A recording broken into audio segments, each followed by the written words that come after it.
শুভ সকাল বন্ধুরা, ঘড়িতে ঠিক 8টা বাজে। এখন আমরা মানালিতে আসতেই মনটা খুব খুশি হয়ে গেল আমাদের হোটেলের বাইরের ভিউটা দেখে। সাথে ঠান্ডার পোশাক এনেছিলাম, তাই একটু আরাম উপভোগ করছি। মানালিতে এখন -7 ডিগ্রি সেলসিয়াস। এই রকম ঠান্ডার মধ্যে দাঁড়িয়ে দূরের বরফে ঢাকা পাহাড়গুলো দেখতে বিউটিফুল লাগছে। চলো মানালির পুরো সৌন্দর্য তোমাদের সাথে শেয়ার করব। এখন আমাদের রুমে গিয়ে ফ্রেশ হয়ে নিই। ভিডিওটা তোমরা পুরো দেখতে থাকো। ফাইনালি রিসেপশনের নিয়মকানুন সেরে আমরা ঢুকে পড়লাম আমাদের রুমের ভিতরে। আর এতটাই ঠান্ডা যে আমাদের রুম হিটারটা এক্সট্রা নিতেই হলো। তারপরে আমি আমার নিজের হাত পা গরম করার সাথে সাথে আমার মোজাটাও একটুখানি গরম করে নিলাম, যেহেতু প্রচণ্ড পরিমাণে ঠান্ডা। চলো এখন তোমাদের রুমের ডেকোরেশনটা ঘুরিয়ে দেখাই। রুমটা কিন্তু একদম কাঠের ঠিক বলা যাবে না, কিন্তু ওপরটা কাঠের করা আছে যাতে গরমটা একটু লাগে, ঠান্ডাটা কম লাগে। আর আমাদের রুমের ভেতর থেকে একটা জানালা আছে, সেটা দিয়েও কিন্তু বাইরের ভিউটা বেশ দেখা যাচ্ছে। দেখো ড্রেসিং টেবিল আছে, একটা টিভি আছে যেখানে বাংলা চ্যানেলও আছে, সাথে একটা ওয়ার্ড্রপ দিয়েছে, শু র্যাক দিয়েছে, এখানে সুন্দর একটা বাথরুম। এত সুন্দর বাথরুমের মধ্যে কত কিছু জিনিস সাজানো আছে দেখো, গিজার আছে, বাথ টাওয়াল আছে, সিঙ্ক আছে, তো সমস্ত কিছু এখানে রেডি করা। এই যে খাবার অর্ডার করে হয়েছে, অর্ডার করলাম লাঞ্চের। দিয়ে দেখো খিদে পেয়েছে, খিদে খাবার দেখে নাচতে লেগেছে। এই খাবার দেখো, এই যে খাবার অর্ডার করা হয়েছে। লাচ্চা পরাঠা, ভেজ পোলাও, ডাল মাখনি, কড়াই পনির, আচার দিয়েছে, পেঁয়াজ। এখানে এসে থেকে মাছ মাংসর কথা আমি ভুলেই গেছি। এখানে সব ভেজ, জানো আমি জানতামই না যে এটা ভেজিটেরিয়ান এলাকা। তো মানে কি বলবো, চোখের সামনেও দেখতে পাচ্ছি চিকেনের দোকান, কিন্তু যেতে পারছি না। যদি পচা চিকেন দিয়ে দেয়, একটাই দেখেছি। আর এখানে যখন থেকে এসেছি হিটার চলছে, নাহলে অসম্ভব ব্যাপার এখানে থাকা, এত ঠান্ডা বাপরে। ওই যে দূরের পাহাড়ে দেখা যাচ্ছে বরফ পুরো সাদা হয়ে আছে।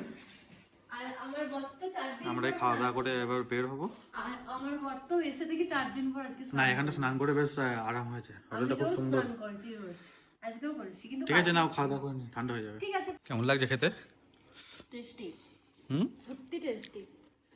ওই যে সিমলার কুলফি থেকে যে খাবার খেয়েছিলাম, ওর থেকে অনেক ভালো টেস্টি। তাও তো এগুলো সব ভেজ আইটেম, বলো? সবই ভেজ। আমরা এখন যাচ্ছি হাদিম্বা টেম্পল দেখতে, আরও আছে জলপ্রপাত, তারপরে সব কাছাকাছি মল রোড ফল রোড, এসব দেখবো। দেখে টেকে সোজা আবার রুমে ব্যাক করবো। কালকে যাবো আমরা অটল টানেল, তাই তো?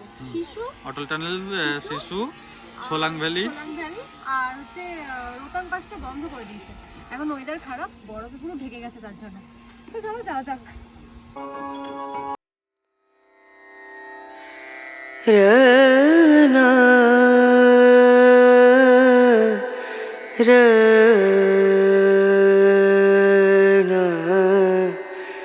রনু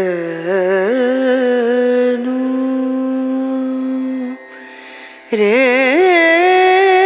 তো আমরা হিমাচল প্রদেশের একদম ট্র্যাডিশনাল একটা ড্রেস পরে নিচ্ছি, আর আমার বরকে কেমন লাগছে দেখো। আর আমাকে দেখবে কেমন লাগছে, আমাকে দেখবে তো দেখো, দেখো আমার নাক তো লাল হয়ে গেছে ঠান্ডার মধ্যে। আমার বরকে দেখো, ইদর সুদানো, এই দেখো মেরা পতি রেডি, দুশু লাগছে। আর আমার নাকটা কেমন লাল হয়ে গেছে দেখো। ওই সবার তো ড্রেস দেখা যায়। তো এখন আমরা সুন্দর করে ফটো তুলে নেব। আর কেমন জানি লাগছে না, হিমাচলি লাগছে। তো মানালি কা ফেমাস ড্রেস যেহেতু, তো সেহেতু পরতেই হবে, তাই আমরা কাপল ড্রেস পরে নিয়েছি। চলো তোমরা দেখতে থাকো ব্লগটা, আশা করি খুব ভালো লাগবে। হিমাচল প্রদেশের অনেকটাই রাস্তা পেরিয়ে চলে আসলাম আমরা হাদিম্বা টেম্পলের কাছে। হাদিম্বা টেম্পল এখানকার খুবই বড় একটা মন্দির। এখানকার মানুষ, হিমাচল প্রদেশের মানুষ খুবই মানে এই ঠাকুরটা। আর এখানে পুরো ফরেস্টের বাগান, দৃশ্যটা খুবই সুন্দর লাগছিল। আমরা পৌঁছেছিলাম বিকেলবেলা, যদিও খুবই ঠান্ডা, কিন্তু খুব সুন্দর দৃশ্য মন্দিরের আশপাশগুলো। ভিউটা দেখো কেমন লাগছে। মন্দিরটা আছে পুরো একদম ফরেস্টের বাগানের মধ্যেখানে আর পাহাড়ের চূড়ায়।